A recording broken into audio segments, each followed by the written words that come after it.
FEM Audiolibros presenta Diálogos Séneca sobre la tranquilidad del espíritu.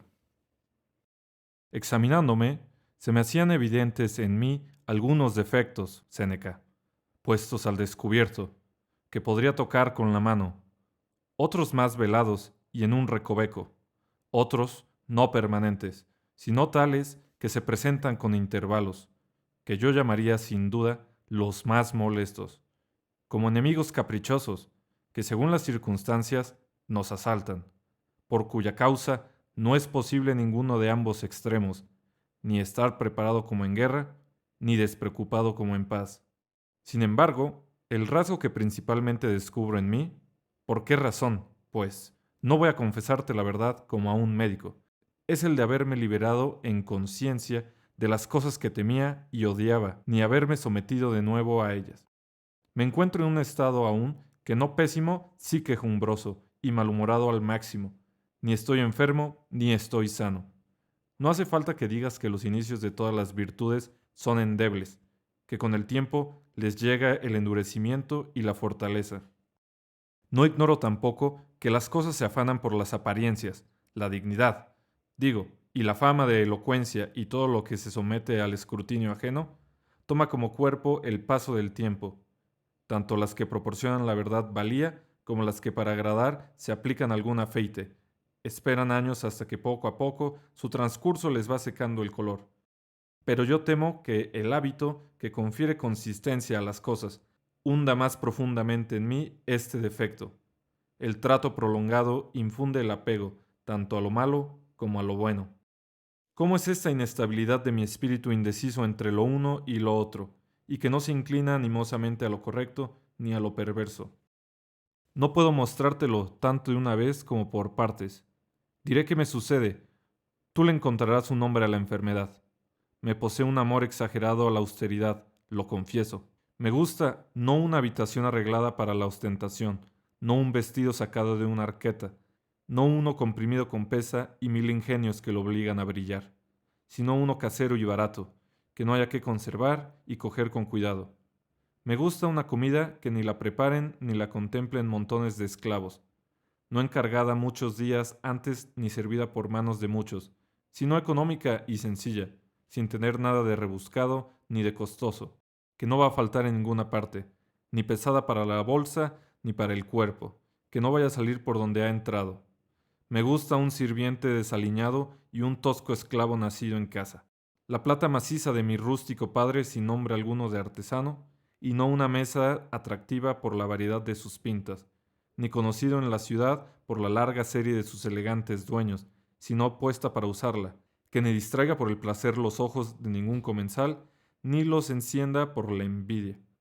Cuando ya con esto estoy satisfecho, encandila mi ánimo la aparatosidad de alguna escuela de esclavos, los siervos vestidos y engalanados de oro con más esmero que un desfile, y una tropa de esclavos espléndidos, hasta incluso una casa en la que se pisan valiosos pavimentos, y con las riquezas desparramadas por todos los rincones, los techos mismos resplandecientes, y la gente, compañera y pretendiente de los patrimonios que se pierden.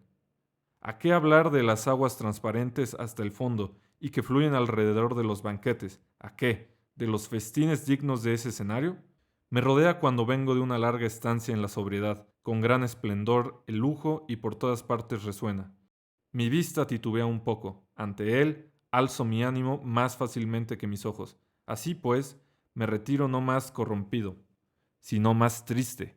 Y no ando tan altanero entre aquellas baratijas mías y se insinúa un mordisco sigiloso, y la duda de si es mejor aquello. Nada de esto me cambia, nada. Sin embargo, deja de impresionarme. Me parece correcto seguir los mandatos de mis maestros y lanzarme a la política de lleno. Me parece correcto asumir cargos y haces, no seducido, desde luego, por la púrpura o las varas, sino para ser más eficaz y más útil a los amigos y parientes, y a todos los ciudadanos, a todos los mortales, en fin. Sigo resueltamente a Zenón, a Cleantes, a Crispo, de los que ninguno, sin embargo, intervino en la política, y ninguno dejó de orientar hacia ella. Cuando algo golpea mi ánimo, poco habituado a verse zarandeado, cuando me sobreviene algo, o bien indigno, tal como hay innumerables en la vida de un hombre, o bien que transcurre poca facilidad, o bien cuestiones no de gran importancia han exigido mucho de mi tiempo, regreso a mi ocio, y del mismo modo que también en los rebaños cansados, mi paso hacia mi casa es más ligero. Me gusta encerrar mi vida entre paredes, que nadie me robe ningún día, pues no me va a devolver nada que merezca tanto gasto, que mi espíritu se sustente sobre sí mismo, que se cultive a sí mismo, que no haga nada ajeno, nada que tenga que ver con los jueces, que aprecie la tranquilidad exenta de inquietudes públicas y particulares. Pero cuando un texto, especialmente enérgico, me ha levantado el ánimo y me han hincado espuelas unos modelos ilustres, me agrada saltar al foro, prestar al uno mi palabra, al otro mi colaboración, que, aunque no vaya a ser en nada útil, va a intentar, no obstante, ser en algo útil, contener la arrogancia de uno en mala hora, envanecido por su prosperidad. En mi quehacer creo, por Hércules, que es mejor fijarse en los hechos en sí y hablar basándose en ellos, subordinar además las palabras a los hechos, de modo que por allí, por donde lo guíen, le siga un discurso espontáneo. ¿Qué falta hace componer obras que perduran durante generaciones? ¿Quieres no dejar de hacerlo para que la posteridad no te pase en silencio? Para la muerte has nacido. Menos molestias entraña un funeral silencioso. Así pues, escribe algo con estilo escueto para ocupar tu tiempo en tu provecho, no en tu popularidad. Un esfuerzo menor hace falta a quienes se ocupan del presente, pero de nuevo, cuando mi espíritu se ha elevado por la grandeza de sus pensamientos, se muestra pretencioso en sus palabras y ansía hablar a tanta altura como respira, y el discurso se aviene a la categoría de los hechos. Olvidándome entonces de mi norma y mi decisión, más estricta, me dejo llevar por los aires y con una boca ya no mía, por no proseguir más tiempo con cada caso. En todos ellos me persigue esta inestabilidad de mis buenas intenciones. Temo o ir por poco a poco disolviéndome, o, lo que es más preocupante, tambalearme igual que uno que siempre está a punto de caer y que tal vez sea más grave de lo que yo creo. Pues miramos con confianza lo que nos es familiar, y esa predisposición siempre estorba nuestro juicio. Pienso que muchos habrían podido llegar a la sabiduría si no hubieran pensado que ya habían llegado, si ciertas cosas no la hubieran disminuido en ellos, otras no las hubieran pasado por alto cerrando los ojos, pues no tienes por qué juzgar que nos echamos a perder más por la lisonja ajena que por la nuestra. ¿Quién se ha atrevido a decirse la verdad? ¿Quién, situado entre rebaños de aduladores y halagadores, no se ha encominado él mismo mucho más?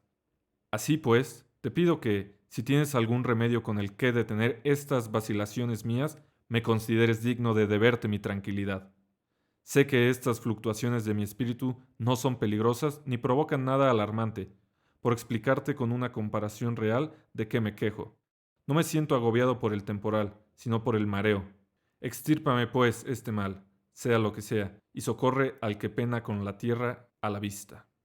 Por Hércules ya hacía tiempo. Me estoy preguntando sereno, también yo calladamente, con qué considerar comparable esta indisposición del espíritu, y a ningún ejemplo lo podré aplicar con mayor aproximación que al de aquellos que, tras liberarse de una enfermedad larga y penosa, se ven incomodados por leves accesos y ligeras molestias de cuando en cuando, y cuando han escapado de las últimas secuelas, se angustian, no obstante, por aprensiones, y ya sanos, tienden la mano a los médicos y cualquier calentura de su cuerpo la malinterpretan. El cuerpo de estos, sereno, no es poco saludable, sino que está poco habituado a la salud. Tal como hay una agitación en el mar, de nuevo tranquilo, siempre que descansa de una tormenta. Así pues, no hay necesidad de aquellos métodos más rigurosos que ya hemos recorrido. Esto es, en unas ocasiones hacerte fuerte, en otras airarte, en otras apremiarte con dureza, sino del que viene en último lugar. Esto es, tener confianza en ti mismo y creer que vas por el buen camino, sin dejarte desviar en absoluto por las huellas cruzadas de los muchos que corretean por todas partes, y de unos cuantos que deambulan al lado mismo del camino. Ahora bien, lo que deseas es algo magnífico y sublime, y cercano al Dios. No dejarse agitar.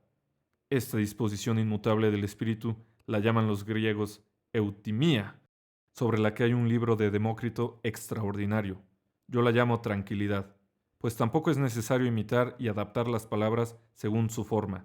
Hay que designar la cuestión de que se trata con su nombre, que debe tener la esencia del vocablo griego, no su apariencia.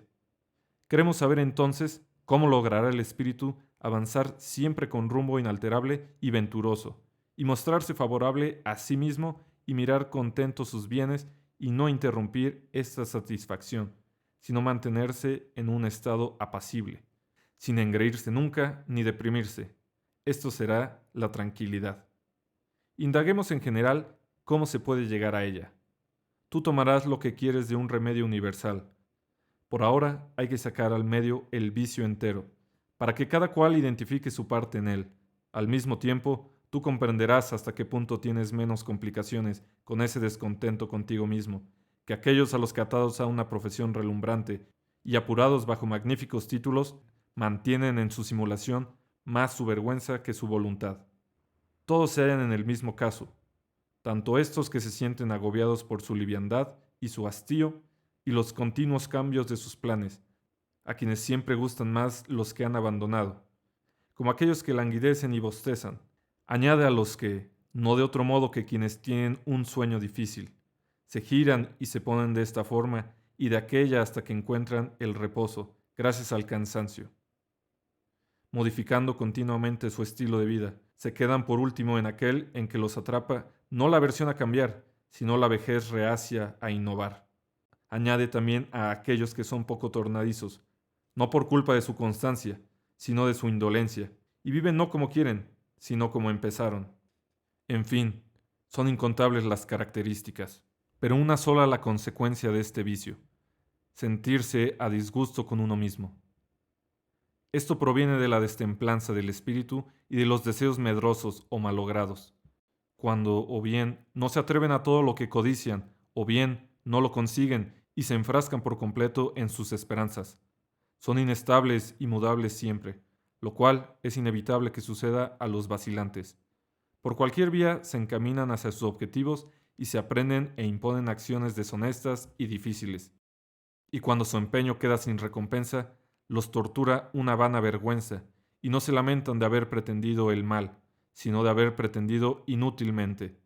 Entonces se apodera de ellos el arrepentimiento por lo empezado y el pánico por empezar otra cosa, y los invade la agitación de su espíritu, que no encuentra salida, porque ni pueden dominar sus deseos ni complacerlos, y la irresolución de su vida que se explaya poco, y el embotamiento de su espíritu pasmado en medio de anhelos frustrados.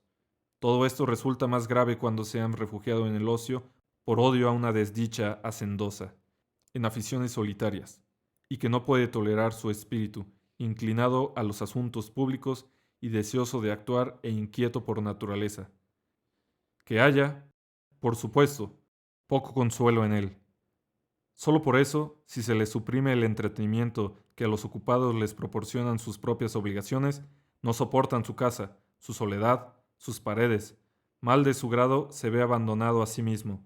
De aquí viene el hastío y el descontento de sí mismo, y la agitación de su espíritu, que no se aquiete en ningún lado, y el padecimiento triste y angustioso de su ocio, sobre todo cuando le da reparo reconocer sus motivos y la vergüenza provoca tormentas en su interior. Los deseos recluidos en una estrechez sin salida se ahogan ellos mismos. De ahí el marchitamiento y la melancolía y las mil fluctuaciones de su mente indecisa, a la que tienen en vilo las esperanzas concebidas. Triste las desechadas, de ahí el malestar de quienes detestan su ocio y se quejan de no tener ellos nada que hacer, y la envidia tan enemiga del engrandecimiento ajeno, pues alimenta su resquemor, la desdichada desdidia y desean que todos sean aniquilados, porque ellos no han podido prosperar. Después de esta aversión por los progresos ajenos y desesperación por los propios, resulta un espíritu enojado, con su suerte y quejoso de su generación, y retirado en un rincón y volcado sobre sus pesares, mientras se aburre y se avergüenza de sí mismo. Pues por naturaleza el espíritu del hombre es activo y propenso al movimiento. Le es agradable cualquier pretexto para exaltarse y desquiciarse, más agradable a los peores temperamentos que de buen grado se desgastan en sus ocupaciones, igual que algunas llagas anhelan las manos que van a hacerles daño y disfrutan el contacto, y al desagradable prurito corporal le complace todo lo que lo exacerba. No de otra forma diría yo que a esas mentes en las que los deseos han aflorado como llagas malignas, les causa placer el trabajo y el trajín, pues hay algunas cosas que también, con algún dolor, deleitan nuestro cuerpo, como girarse y cambiar de lado, pese a no estar cansado, y refrescarse con una u otra postura, como está el Aquiles de Homero, tan pronto boca abajo, tan pronto boca arriba, acomodándose de distintas maneras, cosa que es propia de un enfermo, no soportar nada mucho tiempo y servirse de los cambios como remedios. De ahí que emprendan viajes al azar y recorran las costas y unas veces en el mar, otras en la tierra. Ponen a prueba su inconstancia, siempre enemiga del presente. Vayamos ahora a Campanas. Enseguida las finezas producen hastío. Visitemos lugares sin civilizar, atravesemos los bosques de Calabria y Lucania. Sin embargo, en medio del yermo, echan de menos algo ameno, en lo que sus ojos ansiosos de placer se desquiten de la infinita miseria de esos horrendos lugares. Vayamos a Tarento y su famoso puerto, y a sus inviernos de clima tan suave, y a su comarca aún bastante fértil para su antigua población. Torzamos ya el rumbo hacia la ciudad. Demasiado tiempo han estado sus oídos lejos de los aplausos y del griterío.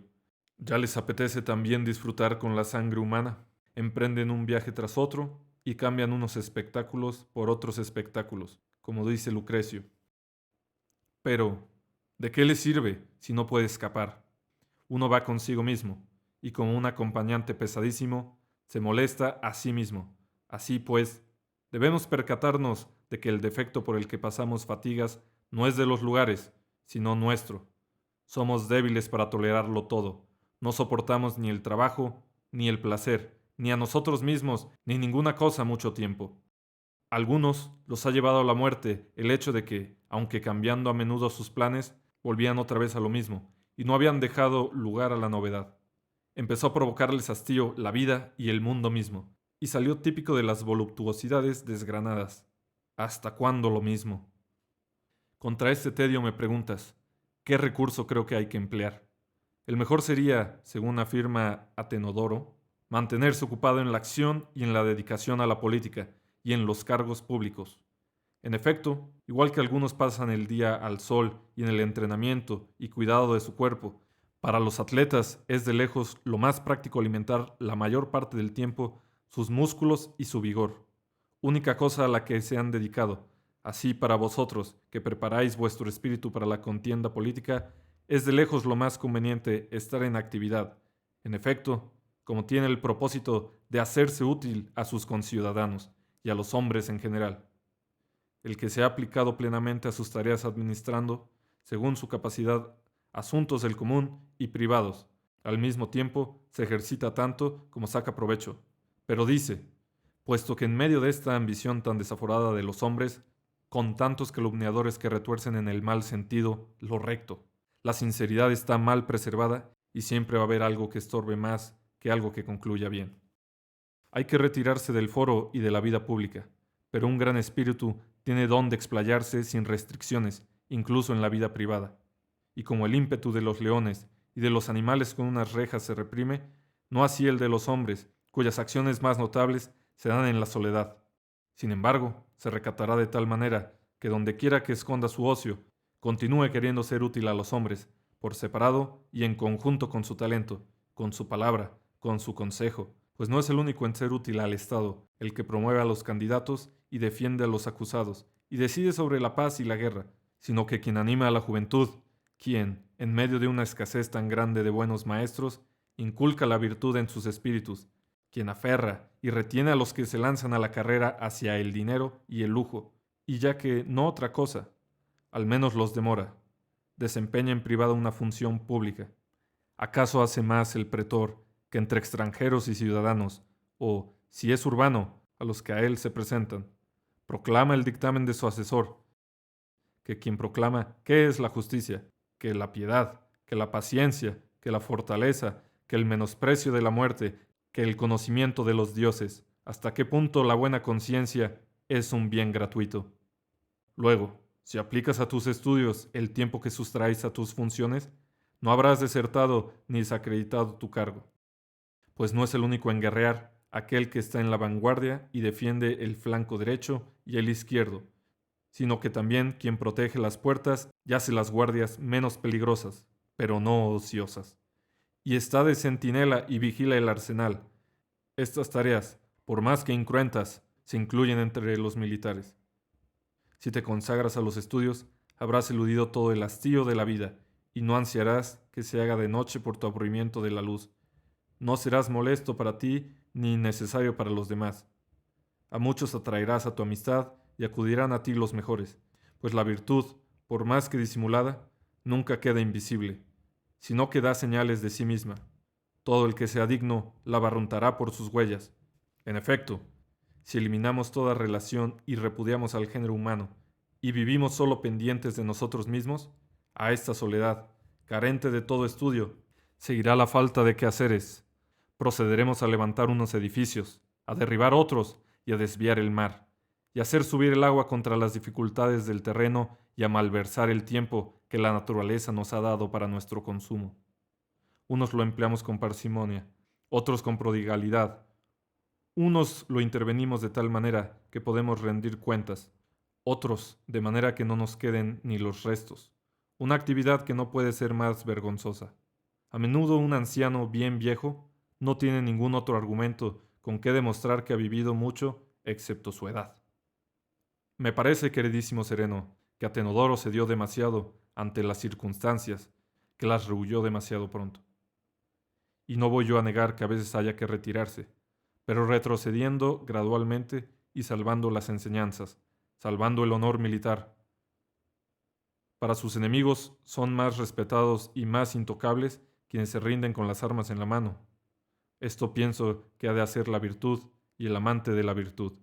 Si triunfa la suerte y trunca la posibilidad de actuar, que no huya inmediatamente, dando la espalda y sin armas, para buscar un escondrijo, como si no hubiera algún lugar hasta donde no pueda la suerte perseguirlo, sino que se aplique con más parsimonia a sus cargos y encuentre con discernimiento algo en lo que sea útil a su ciudad. ¿No le es posible ser soldado? Que se presente para las magistraturas. Ha de vivir como un particular, que se haga orador. Le han impuesto silencio, que ayude a sus conciudadanos con su callada asistencia. Le resulta peligroso incluso entrar en el foro, que en las casas, en los espectáculos, en los convites, se conduzca como un compañero bueno, como un amigo fiel, como un convidado discreto. Ha renunciado a las tareas de un ciudadano, que ejerza las de un hombre. Por eso, con buen ánimo, nosotros no nos hemos recluido en las murallas de una sola urbe, sino que nos hemos abierto las relaciones con el orbe entero y hemos declarado al mundo nuestra patria, para que nos fuera posible dar a la virtud un campo más vasto. Clausurado está para ti el tribunal y te prohíben el estrado de los oradores y los comicios. Mira tras de ti, qué vastísimas regiones se extienden, qué cantidad de pueblos. Nunca te cerrarán una puerta tan grande que no te dejen otra mayor. Pero mira, que todo eso no sea culpa tuya, pues no quieres administrar los asuntos públicos, sino es en calidad de cónsul, o prítano, o sérice, o sufete. ¿Qué ocurriría si no quisieras guerrear, si no fuera en calidad de general o tribuno? Aunque otros no ocupen la primera línea, y a ti la suerte te haya colocado entre los triarios. Guerra desde allí, con tus palabras, con tus ánimos, con tu ejemplo, con tu espíritu. Aún con las manos cercenadas, encuentra en el combate cómo ser útil a tu bando, aquel que mantiene, pese a todo, su posición y ayuda con sus gritos. Tú haz algo similar. Si la suerte te aparta del papel principal en la política, mantén pese a todo tu posición y ayuda con tus gritos. Y si alguien te tapa la boca, mantén ante todo tu posición y ayuda con tu silencio. Nunca resulta inútil la labor de un buen ciudadano, oyéndole y viéndole, con su aspecto, su gesto, su callada insistencia y su paso mismo, es de provecho. Igual que algunos tónicos son benéficos por su olor, sin contar con su gusto y su tacto, así la virtud difunde su utilidad, incluso desde lejos y oculta, ya sea que se expansiona y desempeña según su derecho, ya sea que obtiene con ruegos los medios para salir y se ve obligada a arriar velas, ya sea que está ociosa y muda y recluida en un espacio angosto. En cualquier situación en que está, es de provecho. ¿Por qué piensas tú que es poco útil el ejemplo de quien descansa honradamente? Así pues, de lejos, es lo mejor mezclar el ocio con los negocios. Cada vez que la vida activa queda descartada por contratiempos fortuitos o por las condiciones de la ciudad, pues nunca ha estado todo cerrado hasta el punto de que no haya lugar para ninguna actividad honesta. ¿En qué puedes encontrar una ciudad más infeliz de lo que fue la de los atenienses cuando la despedazaban los 30 tiranos? A 1.300 ciudadanos, a los mejores, habían matado, y no por eso daban de mano, sino que se crecía solo su crueldad. En la ciudad en que se hallaba el Areópago, el tribunal más venerable, en que había un senado y un pueblo semejante a un senado, se congregaba cada día el colegio lúgubre, y la desdicha curia se reducía ante sus tiranos. ¿Podría hallar reposo aquella ciudad en la que había tantos tiranos? ¿Cuántos habrían sido suficientes como esbirrios? Ni siquiera se podía ofrecer a sus corazones ninguna esperanza de recobrar la libertad, ni se mostraba el momento para alguna solución contra un tan grande poder de los malvados. ¿De dónde, pues, a esta infeliz ciudad tantos armodios? Sócrates, sin embargo, estaba en medio y consolaba a los dolientes senadores, y reanimaba a los que desesperaban de la política, y reprocha a los ricos que temían por sus caudales su tardío arrepentimiento de esa peligrosa codicia, y para los que querían imitarlo, difundía un magnífico ejemplo, cuando andaba a sus anchas entre los 30 déspotas.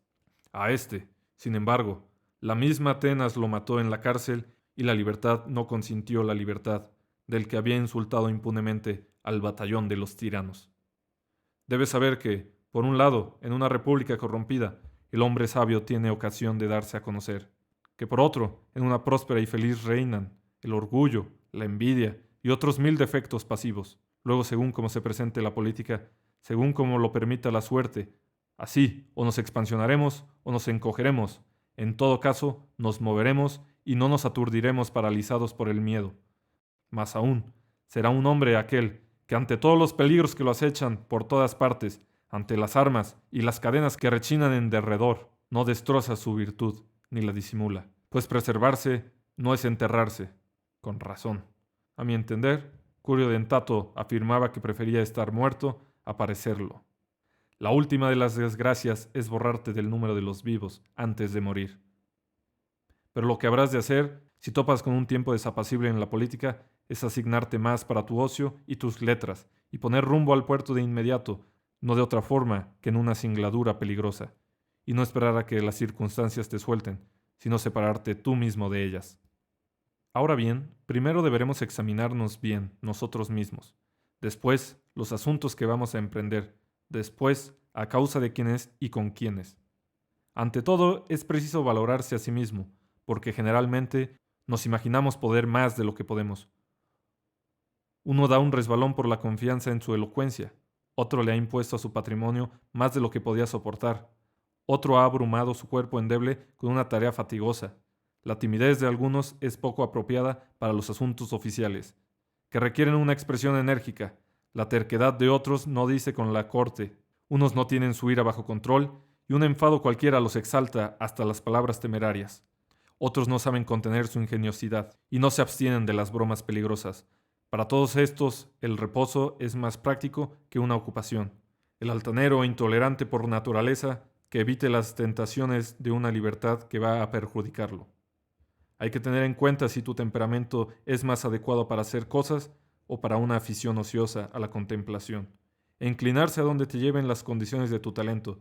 Y Sócrates, echando mano a Éforo, lo sacó de la abogacía, convencido de que era más apto para redactar textos de historia. Responde mal, pues, los talentos coaccionados cuando la naturaleza es reacia, el trabajo es en vano. Hay que valorar después lo propio que emprendemos y comparar nuestras fuerzas con las cosas que vamos a intentar. Debe, pues, haber siempre más fuerza en el que hace que en su empresa es inevitable que agobien las cargas, que son mayores que quien las lleva. Además, algunos asuntos no son tan relevantes como prolíficos y producen muchos otros. También hay que rehuirlos. Estos, de los que nacen ocupaciones nuevas y múltiples, y no hay que acercarse a un punto de donde no es fácil el regreso. Hay que echar mano de aquellos cuyo término puedas o ponerlo tú o al menos esperarlo. Hay que desechar los que van ampliándose durante su realización y no terminan donde te habías propuesto.